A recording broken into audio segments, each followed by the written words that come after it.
Setelah menyarungkan keris Kiai Guntur Geni, sang kiai menghela nafas panjang, kemudian melanjutkan ceritanya.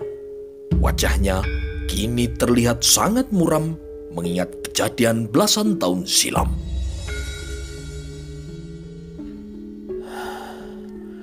Hingga pada suatu malam, Rono yang sudah kuanggap seperti anak kandungku sendiri menghidangkan padaku secangkir wedang.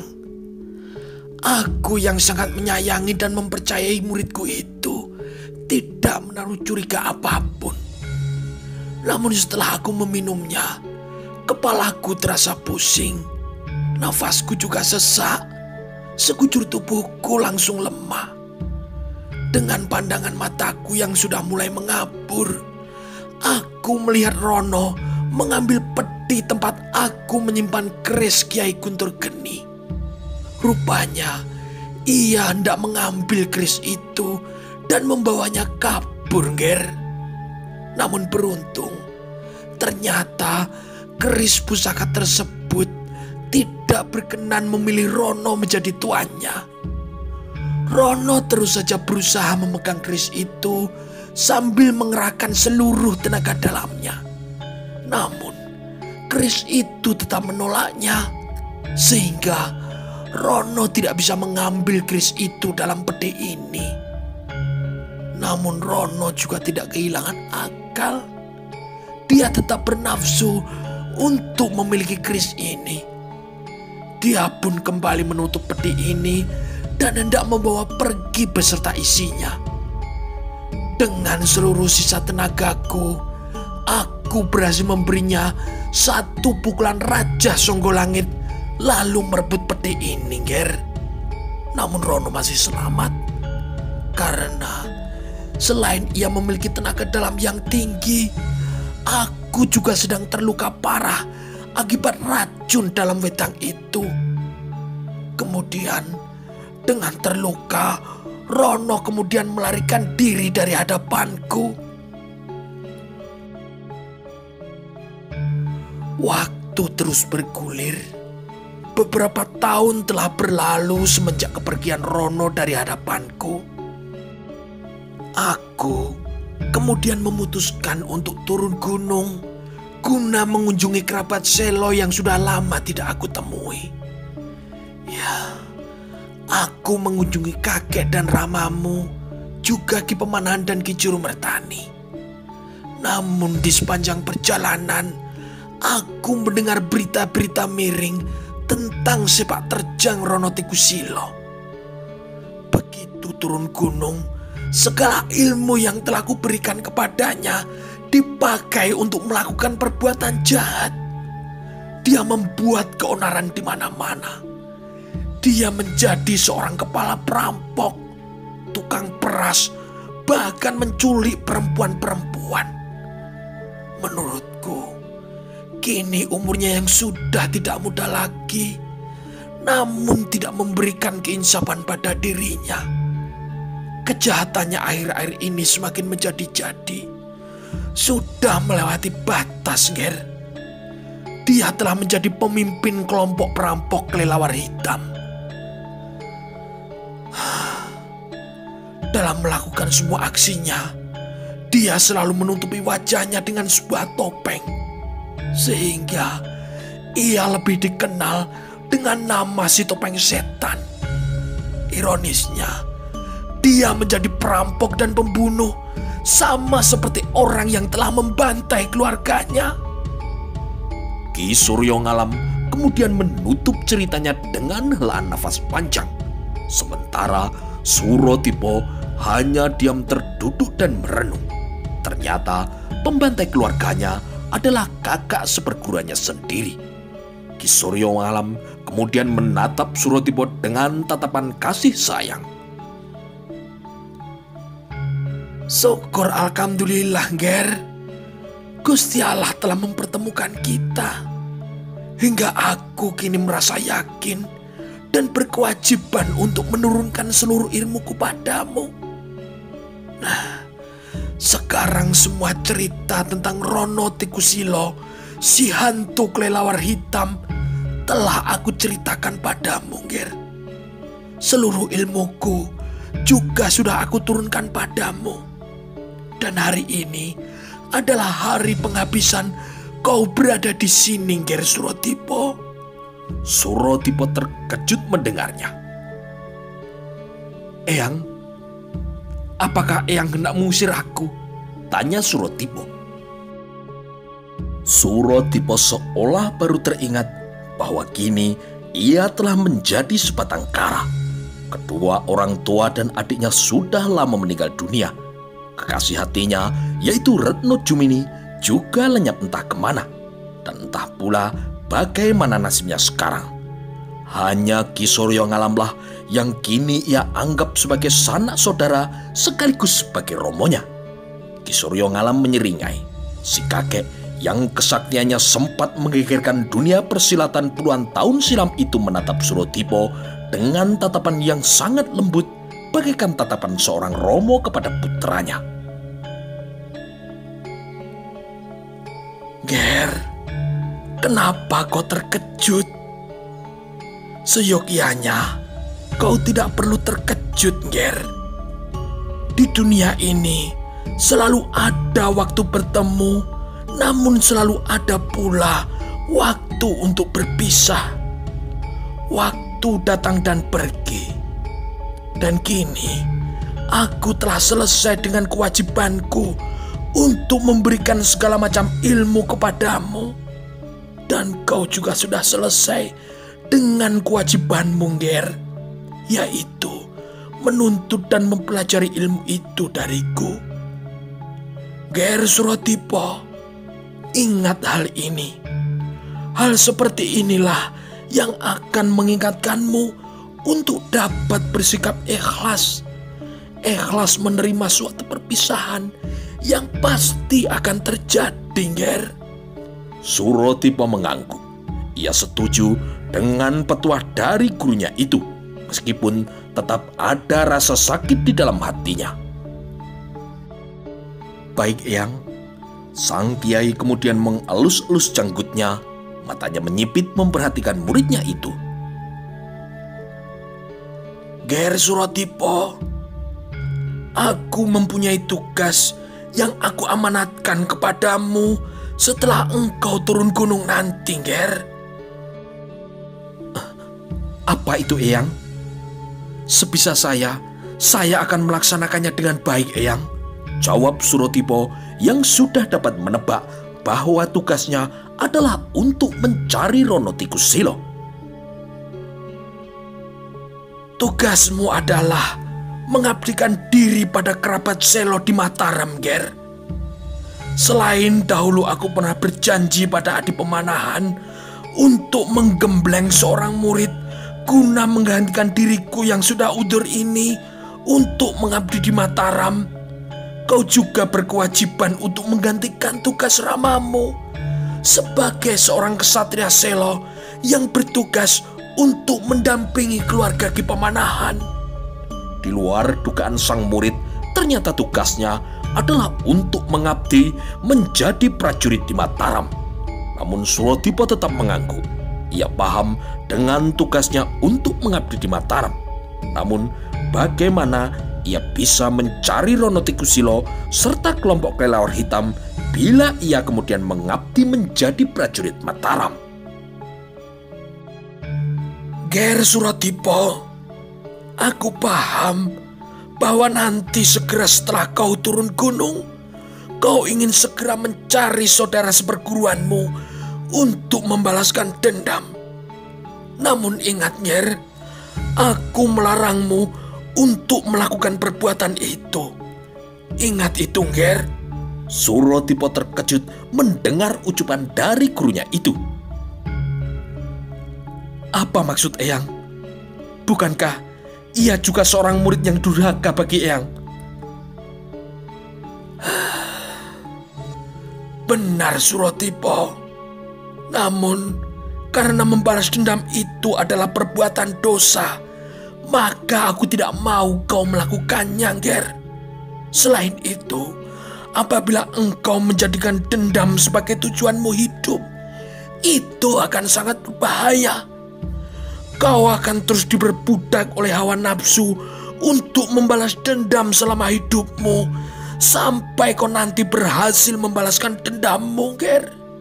Kau akan terlunta-lunta dalam menjalani seluruh sisa waktumu di dunia ini.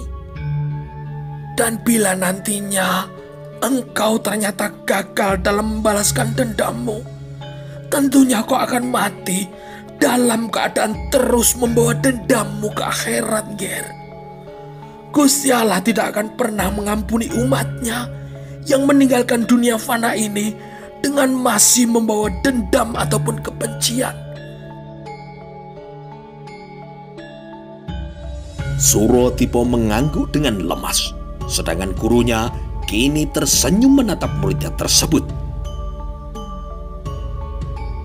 Namun, Ger, kau nanti akan bertemu dengan Rono setelah kau mengabdi di Mataram dan saat menjalankan tugasmu sebagai seorang prajurit Mataram. Yakinlah nanti, Ger, kau akan bisa menghadapi Rono Tikusilo pada saat kau menjalankan tugasmu sebagai seorang prajurit, bukan pada saat kau hendak membalaskan dendam kepadanya. Jelas Ki Suryo penuh selaksa makna sambil menepuk lembut bahu muridnya itu. Entah mengapa tepukan di bahu itu telah membuat hati Suratipa menjadi sejuk. Kini ia paham dengan maksud gurunya.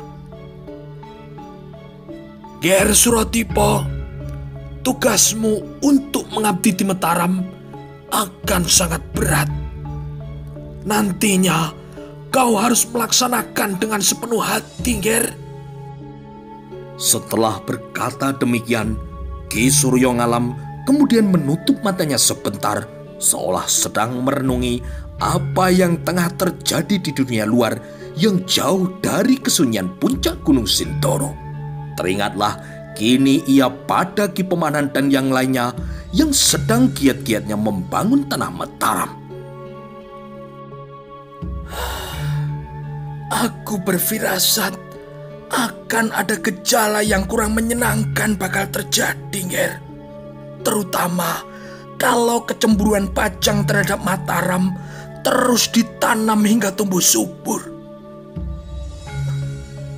Apakah kekuatan Mataram sudah dapat menyamai kekuatan Pajang, Yang?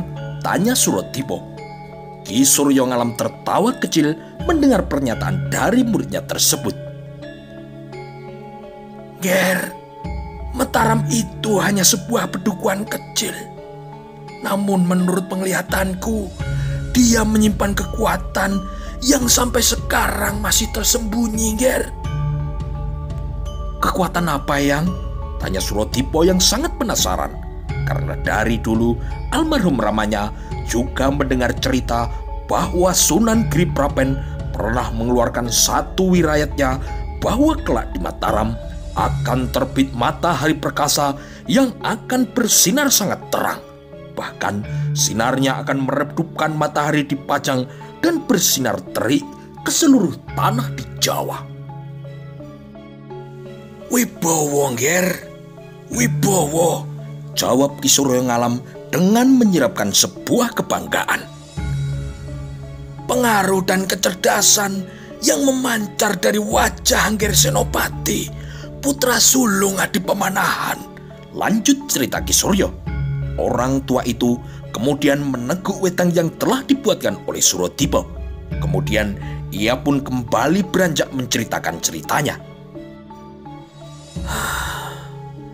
Aku tidak mau mengatakan bahwa pemerintahan Pajang telah kehilangan kewibawaannya atau Wahu Keprabon yang seolah-olah mau pindah ke Mataram. Sama sekali tidak, Ger. Tetapi kalau kekuatan yang tersembunyi tadi sudah mulai muncul, maka bukan tidak mungkin semua adipati dan temang yang ada di bumi Pajang akan berpaling ke Mataram. Jika hal itu terjadi, maka peperangan pasti tidak dapat dihindarkan. Ini memang sulit. Namun itulah tugasmu, Ger. untuk selalu membela Mataram dari siapapun yang akan mengganggu kewibawaannya.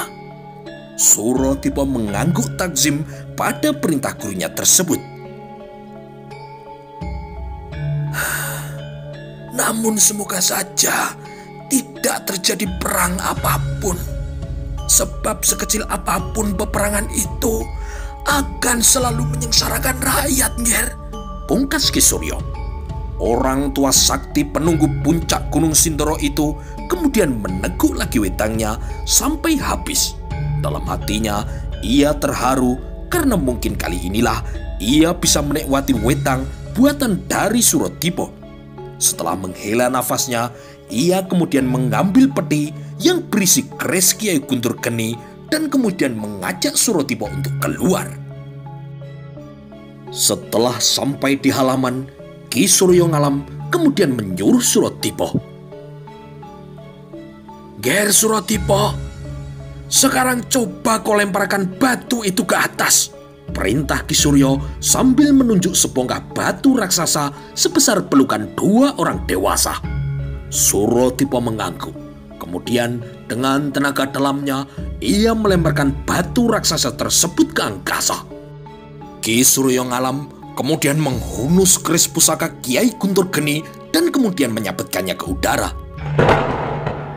Sebuah peti raksasa yang berwarna biru dan teramat panas kini keluar dari keris Kiai Guntur Geni kemudian menyambar batu raksasa tersebut. Batu raksasa itu hancur dan luar biasanya kepingan atau serpian batu tersebut terus-menerus hancur hingga menjadi abu. Itulah kehebatan dari keris Kiai Guntur Geni yang dapat menghancurkan suatu benda secara terus-menerus sampai menjadi abu. Suratipa terkesima ketika melihat kehebatan keris pusaka milik gurunya itu. Pantaslah Rono Tikusilo sangat bernafsu dalam menginginkan keris pusaka tersebut. Setelah keris Kiai Guntur Geni disarungkan, kemudian Ki Suryo berkata pada Suratipa, Ger Suratipa putuku, mulai sekarang ambillah keris ini sebagai ageman dan piandel untuk menjalankan tugasmu, Ger. Namun ingatlah untuk tidak sembarangan menggunakannya, karena seperti yang telah kau lihat bagaimana bahayanya keris ini. Kau baru boleh menggunakannya jika nyawamu benar-benar dalam bahaya, Ger. Ucap Ki Suryo sambil memberikan keris pusaka Guntur Geni itu. Suratipa pun kini berlutut dan menerimanya. Ger Suratipa, ingatlah juga bahwa salah satu syarat untuk dapat memiliki keris ini adalah memiliki aji Raja Songgolangit yang berinti es atau berhawa dingin. Karena keris ini berhawa sangat panas, Ger. Jadi tidak sembarangan orang dapat memilikinya. Kau pun harus berhati-hati dan juga harus getol untuk berpuasa dan tirakat agar hawa panas dari keris ini tidak menguasaimu, Ger. Baik, Eyang. Dan ini ambillah juga, Ger. Ki Suryo kemudian memberikan sebuah seluring bambu pada Suratipa. Seruling itu adalah milik Rono Tikusilo yang ia tinggalkan di dekat mayat Ramamu setelah Ramamu meninggal, Ger. Kelak, saat kau bertemu dengan Rono, kembalikan seruling ini pada saat yang kau anggap tepat kepadanya. Baik, Eyang, jawab Suratipa sambil menerima seruling bambu tersebut dengan perasaan aneh. Karena selama ini ia sering memainkan seruling tersebut tanpa mengetahui bahwa ternyata itu adalah seruling milik Ki Rono. Baiklah Suratipa, sekarang berangkatlah ke Mataram. Sampaikan juga salamku pada Ki Juru Mertani dan Angger Senopati. Ucap Ki Suryo yang tiba-tiba berubah menjadi lemas. Wajahnya kini nampak sangat pucat. Suratipa pun kini terkejut ketika melihat wajah gurunya itu menjadi sangat pucat. "Eyang," ucap Suratipo sambil menangkap tubuh gurunya yang tiba-tiba nyaris ambruk jika tidak ditangkap oleh Suratipo.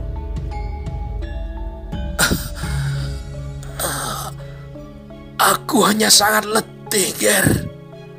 Sepertinya telah tiba waktuku untuk beristirahat, Ger. Aku lega karena telah menemukan dan menggembleng penggantiku.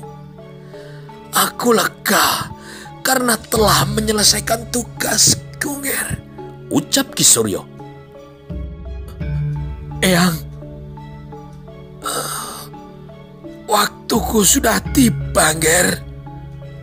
Aku yang tua ini akan mengalah, mengikhlaskan tempatku di dunia fana ini untuk yang lebih muda, pungkas Ki Suryo dengan lemas, yang kemudian ia tutup dengan ucapan 2 kalimat syahadat sambil dibimbing oleh Suratipo. Setelah itu, Suratipo pun menguburkan jenazah sang kiai di samping gubuknya yang sederhana. Sementara itu, di sebuah wilayah di kawasan lereng perbukitan Menoreh, sebuah kereta coklat yang ditarik oleh 2 ekor kuda dan dikawal oleh sekitar 6 orang pria berkuda melaju dengan cepat melintasi lembah di bukit karang perbukitan Menoreh. Keadaan tempat yang senantiasa selalu ditutupi oleh debu itu memang sangat sepi, karena tempat itu memang jarang dilewati oleh manusia.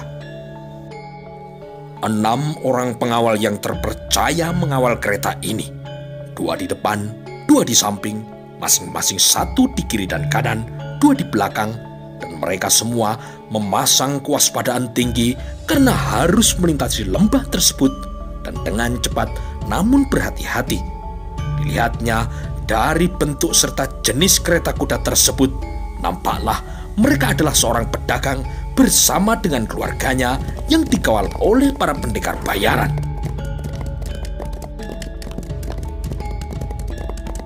Debu-debu kini menggebu di sepanjang jalan yang mereka lalui.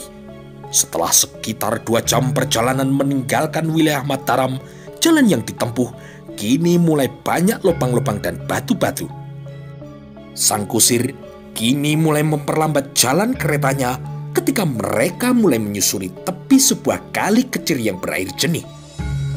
Pengawal yang di depan kini mulai melambaikan tangan memberi tanda untuk berhenti. Ketika kereta kuda itu berhenti, maka kemudian tersibaklah tirai jendela dan sebuah kepala yang berparas jelita kini muncul diri keluar.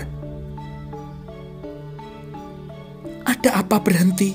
suara gadis itu bertanya dengan merdu. "Kuda-kuda kita perlu diberi minum, Denayu," kata seorang pengawal. Si gadis belia kemudian berkata pada seorang yang berada di dalam kereta, "Katanya kita beristirahat sebentar untuk memberi minum kuda-kuda kita, Romo." Dari dalam kereta kemudian terdengarlah suara seorang pria yang dari suaranya dapat ditaksir bahwa ia adalah seorang pria parubaya yang berbadan cukup tambun. "Ya wis, baiklah Cempluk. Kita memang sudah berjalan cukup jauh. Tapi kita juga harus cepat, karena jalan pintas menuju Pajang ini jarang dilalui manusia." Gadis yang bernama Cempluk Ayu itu kemudian terdiam sejenak, lalu mengangguk dengan hati yang diliputi perasaan tidak enak. Mereka memang terpaksa melewati wilayah yang oleh orang-orang sering disebut daerah Karang Hantu. Saking angker dan berbahayanya tempat itu, mereka kini harus cepat kembali ke Gademangan Wonggo setelah kemarin bermalam di daerah Watu Galuh. Gadis manis yang ayu ini kemudian menutup tirai jendela kembali setelah menganggukkan kepalanya pada pengawal itu. Sang kusir kemudian turun dari kereta dan membawa kedua ekor kuda coklat itu ke tepi kali. 8 ekor binatang itu kemudian seperti berebutan memasukkan mulutnya ke dalam air. Beberapa waktu berlalu, maka rombongan itu kemudian bersiap-siap untuk melanjutkan perjalanan mereka kembali. Namun belum lagi sang kusir naik ke atas kereta, 10 orang penunggang kuda kini muncul di tempat itu. Mereka berbadan tegap-tegap dan kepala mereka tertutup oleh kain yang menutupi wajah mereka. "Perjalanan kalian hanya bisa sampai di sini," kata penunggang kuda yang paling depan dengan suara berat dan parau. 6 orang pengawal kereta yang tahu bahwa orang-orang yang berkerudung kain hitam itu datang dengan maksud tidak baik, mereka pun kini segera mencabut pedang mereka. Melihat itu, orang yang tadi berbicara kemudian tertawa mengekeh. "Kalian kunyuk-kunyuk Juragan Mertojoyo, kalau masih ingin selamat, segera tinggalkan tempat ini. Cukup tinggalkan kereta itu dengan isinya untuk kami." "Kalian berani merampok Juragan Mertojoyo? Kalian akan berhadapan denganku," kata pengawal itu. Ia pun kemudian melompat ke depan dan pedangnya kemudian berkelebat. Bebarengan dengan itu, kaki tangan orang yang berjubah itu meluncur dengan sangat cepat. Kepala pengawal kereta itu terpegik, pedangnya lepas dan terjatuh ke belakang. Ia kini mengeluh kesakitan. Sambil terbungkuk-bungkuk, ia memegangi tangannya. 5 orang pengawal yang lain tanpa banyak bicara kemudian segera menyerbu dan disambuti oleh 5 orang laki-laki yang memakai kerudung. Sementara 4 lainnya tetap berada di atas kudanya. Setelah terlibat dalam 2 jurus pertempuran, maka terdesaklah ke-5 pengawal kereta tersebut. Sementara itu, di dalam kereta yang mendengar suara ribut-ribut dan disusul dengan suara beradunya senjata, kini mulai cemas.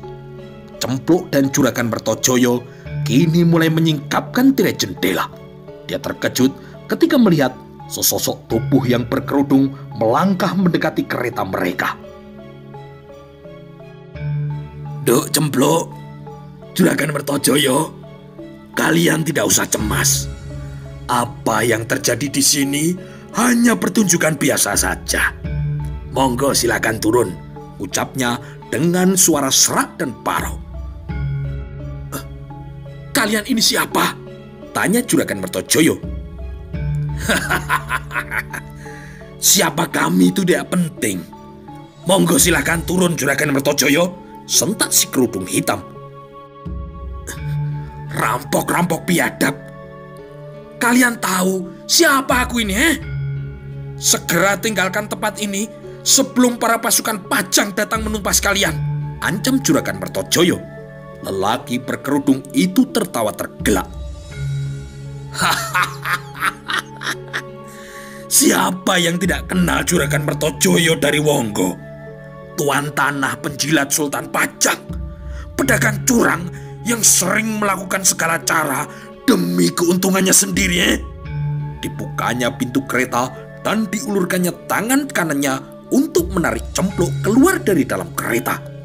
Kusir kereta yang sejak tadi terkesima melihat pertempuran yang berkecamuk di depan matanya, ketika mengetahui bahwa Juragan Mertojoyo dan Cempluk hendak diperlakukan secara kasar, kini segera mengambil cambuk kereta itu dan mendera punggung lelaki yang berkerudung.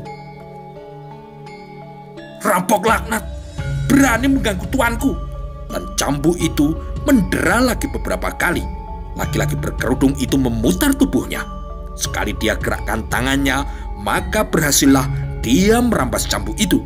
Dan kini cambuk itu dipakainya untuk melecuti muka kusir kereta itu. Kusir itu menjerit-jerit. Kemudian dengan kalap ia mencabut golok pendeknya dan menyerang si muka berkerudung. Namun hanya dengan mengelak dan sekali tendangan saja, maka kusir kereta itu terpelanting ke tebing kali dan masuk ke dalam sungai. Tubuhnya kini segera hanyut terbawa air.